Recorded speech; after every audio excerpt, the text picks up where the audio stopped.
Have you ever wondered why the days of the week are called what they are called?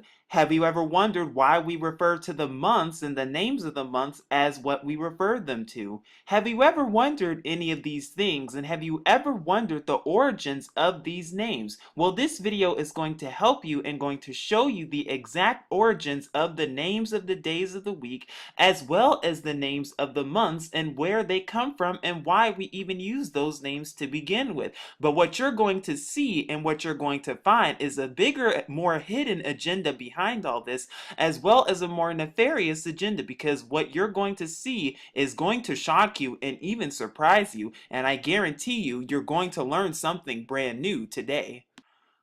From as early as childhood, we have been taught that the names of the months of the year are January, February, March, April, May, June, July, August, September, October, November, and December. But we're never really taught or told why we refer to the months as to why we refer them as, and we're never really taught or told where these names even come from. Just like we're told that the days of the week are Sunday, Monday, Tuesday, Wednesday, Thursday, Friday, and Saturday. And we are taught this throughout school, throughout elementary school, and we are taught this everywhere we go. We see it on our calendars. We see it just about everywhere on the Gregorian calendar. But what if I told you that these names are all, in fact, pagan? What if I told you that all of these names come from pagan descent? What if I told you that they're all, in fact, of pagan origin and that they give homage to pagan deities? What if I told you these things?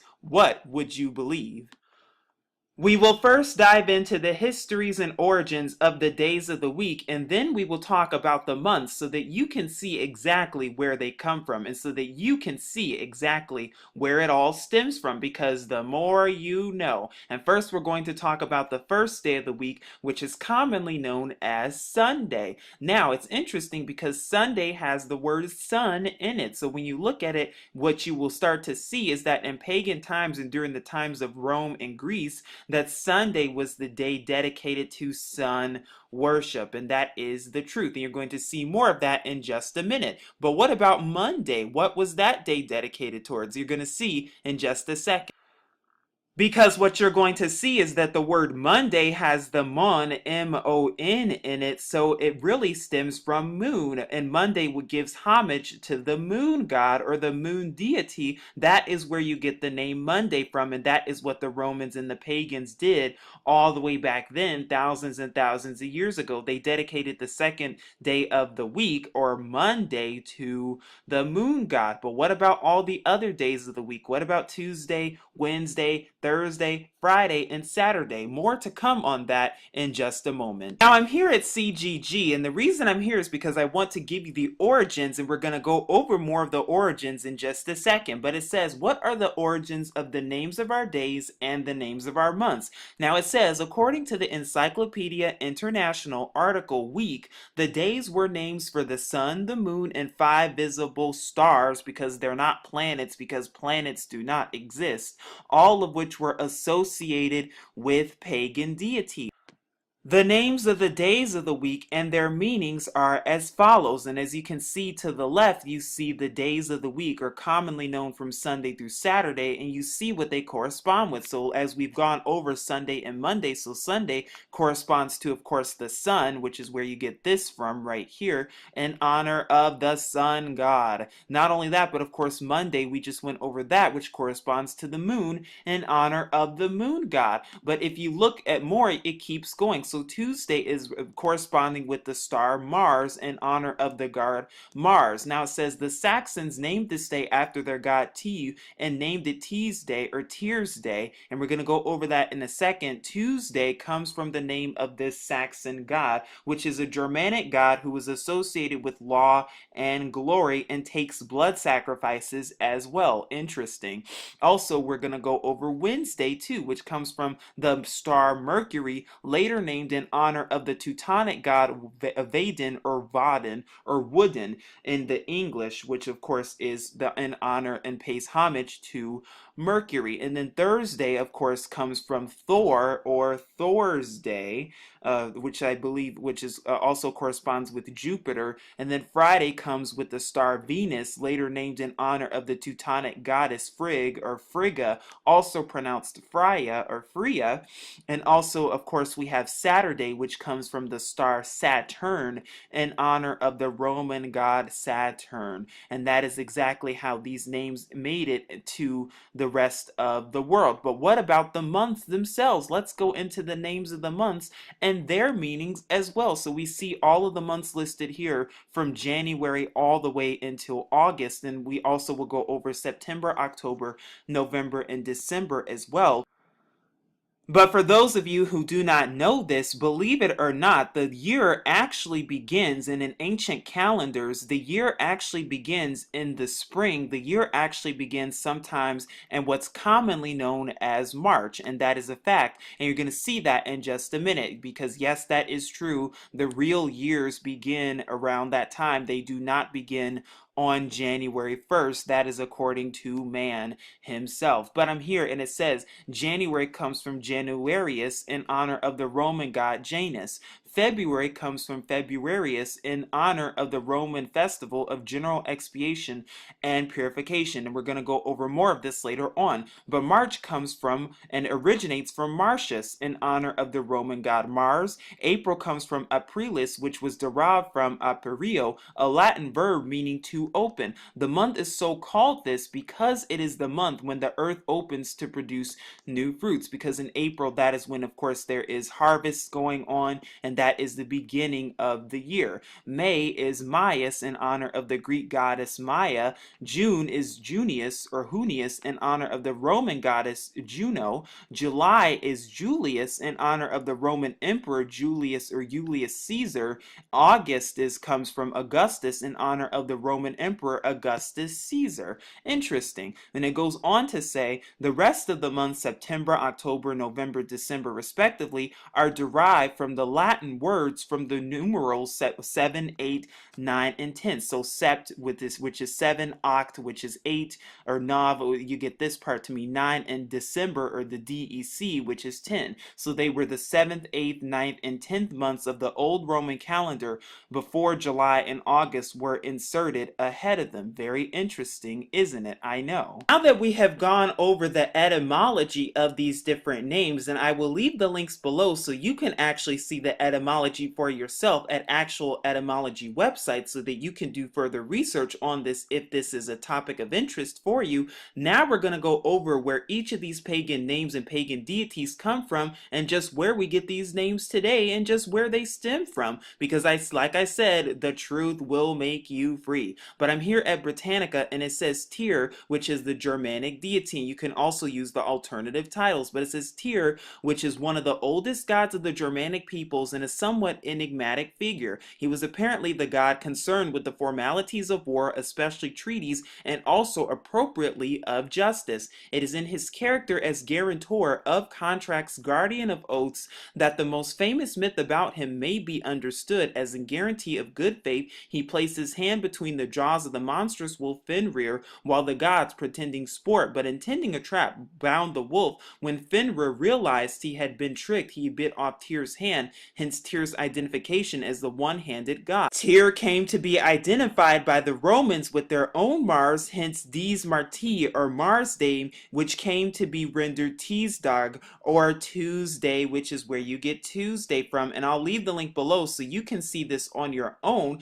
But it doesn't stop there, because if we continue, we go to Wednesday and the origin of Wednesday, and we just went over this, but it says Odin, also called Wodan, Woden, or Wotan, one of the principal gods gods in Norse mythology. His exact nature and role, however, are difficult to determine because of the complex picture of him given by the wealth of archaeological and literary sources. The Roman historian Tacitus stated that the Teutons worshipped Mercury, and because these Mercury's day was identified with Wednesday or Woden's day, there is little doubt that the god Woden, or the earlier form of Odin, was meant. Though Woden was worshipped preeminently, there is not sufficient evidence of his cult to show whether it was practiced. That is what they want us to believe. But let's keep going with Thor, which is where we get Thursday from. It says Thor, a deity common to all the early Germanic peoples, a great warrior represented as a red-bearded, middle-aged man of enormous strength, was implacable foe to the harmful race of giants, but benevolent toward mankind.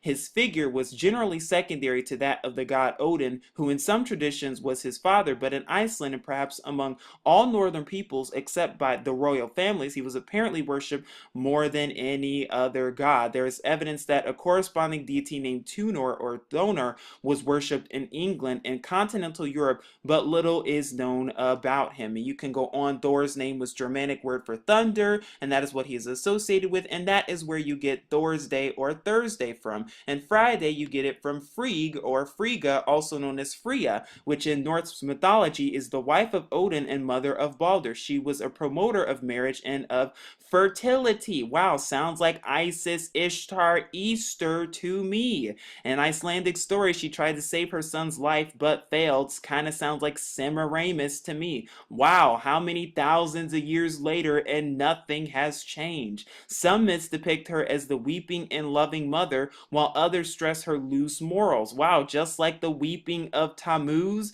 in Ezekiel or Yakazkel chapter 8 verses 14. Is it starting to make sense now? It says Frigg was known to other Germanic peoples as Freya in German and Freya. Her name survives in English as the word Friday. And then of course we have Saturday or Saturn, which is where that comes from as well, which is what in Roman religion the god of sowing or seed. Very interesting and suspicious indeed. Oh, but like I said, it's not just the days of the week, it's also the names of the months as well. And I do apologize if I'm mispronouncing any of these names or if I'm mispronouncing anything, because I know many of you are going to comment on that, but I just want to apologize ahead of time so that I do not receive those comments. What's most important though is that you're getting this and that you're seeing where all of this comes from and not my mispronunciation of words. But here I am, and we're going to be going over the months now, and I'm here at Encyclopedia Britannica once again, and we're going to be going over the origins of the names from January all the way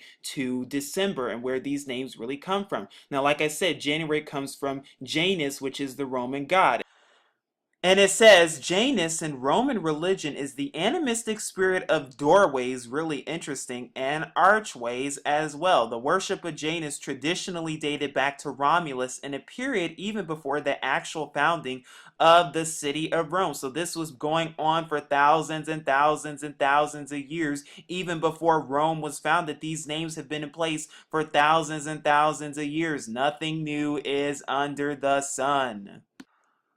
Now, I could not find much about February on Britannica, but I'm here at Wikipedia, which also talks about February and its origins of Februarius, which is, of course, which gives pagan worship to all of the pagan festivals and pagan Roman festivals that went on back then, even thousands and thousands of years ago, and most notably Lupercalia, which, of course, is where you get Valentine's Day from. You can watch my video on that if you look at my Be Deceived No More playlist, but I just wanted to bring this to your attention too, because this is exactly what was going on, and there were a ton of festivals that of course honored agriculture, of course worshiping of pagan deities during this time right before the time of spring and the spring harvest. And this was going on in ancient Rome and even in ancient Greece as well, and that is where you get this name from. But what about all the other ones? Well, that is to come soon enough. And so now I'm back here at Britannica, and I'm here and we're going to be going over March, which we know comes from March Martius, or Mars, the Roman god. And it says Mars, ancient Roman deity,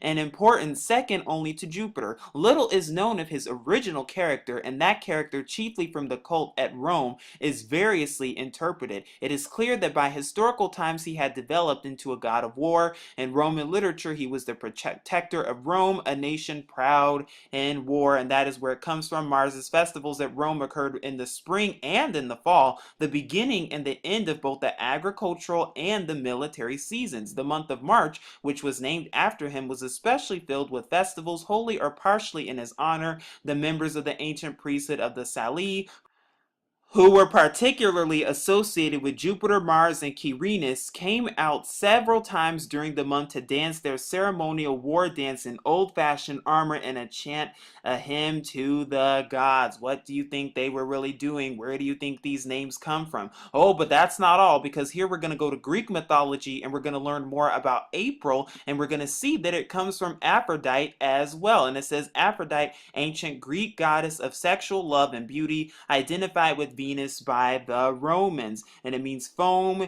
and it also relates in that Aphrodite was born from the white foam produced by several genitals of Uranus after his son Cronus threw them into the sea. However, she was known primarily as a goddess of love and fertility, and even occasionally presided over all of it. And you can come here if you would like to read more about it and where April comes from, because like I said earlier, there were a lot of festivals going on that were dedicated to these pagan deities of fertility, most notably Easter as well. And I'm here, and you can learn more by watching my Easter video as well. So I'm here now back at Britannica, and it says May, and we're going to be reading about May, and it says May, the 5th month of the Gregorian calendar. It was named after Maya, a Roman fertility goddess, and we're going to go to Wikipedia to learn more. Now I'm here at Wikipedia, and it says Maya in ancient Greek religion is one of the Pleiades and the mother of Hermes. Maya is also the daughter of Atlas and Pleione, the Oceanid, and is also the eldest of the 7 Pleiades. And they were born, and it tells you where they were born and how they look and everything else. So you could come here and read this on your own time, but let's keep going, and we're going to be talking about where June, July, August, September, October, November, and December come from as well.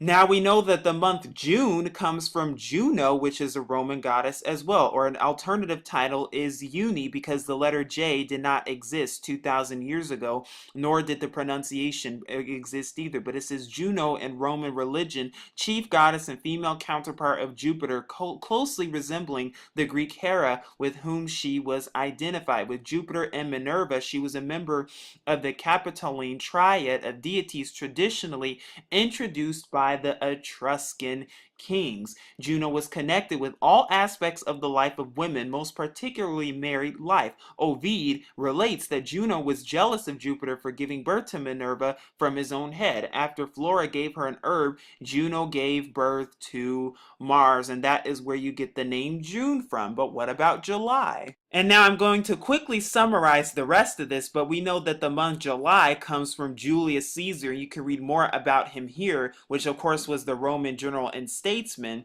and who conquered Gaul and dictatorial of Rome. But let's keep going. We know that August comes from Augustus, which was a Roman emperor as well, and you can see it here. You can see some of his titles here. He had many titles to his name, including Octavian, but also we see September, October, November, December as well. And I'm here back at the Britannica, and it says September, the 9th month of the Gregorian calendar. Its name is derived from septem, which is Latin for 7, an indication of its position in the early Roman calendar. And then October, we get that, of course, which is the 10th month of the Gregorian calendar. That name is derived from octo, which is Latin for 8, an indication of its position in the early Roman calendar. And then we have November as well, which is the 11th month of the Gregorian calendar. Its name is derived from novum, which is Latin for 9, an indication of its position in the early Roman calendar. And then of course we have December, which is the 12th month of the Gregorian calendar, and that name is derived from decem, which is Latin for 10, indicating its position in the early Roman calendar. But then of course the Gregorian calendar, and what they did was that they modified different calendars over history and then added July and August, and that is where you get the 12 months. And they of course rearranged the days and rearranged everything so that there are 365 days with the names of these months months and the names of the days of the week, which all give homage and worship to pagan deities, as I've just proven today. So in conclusion, what have we learned today? What have we learned based on this little study that we have done today and that we have just gone over? Well, today we have learned the etymology of where these names actually come from, the names of the days of the week, as well as the names of the months. And I'll link everything below so that you can see and study the etymology of each name on your own time. We see that they all come from pagan deities that have to do and are associated with Roman deities, Roman false idols, and Roman false gods, as well as even Greek mythology too. And we also see that it all gives homage to pagan deities. So what can you do to avoid these paganisms? Well, now that you see the truth for what it is, and I'm working on this myself, and we can all work on this together, instead of saying Sunday or Monday, you could say first day of the week or second day of the week respectively, and Shabbat as well for the seventh day of the week. You can also say the first month or the second month when referring to January, February, or whatever respective month that you're referring to. But hopefully this has helped you, and hopefully this has helped you see truth for what it really is. This is Truth Unveiled saying Shalom.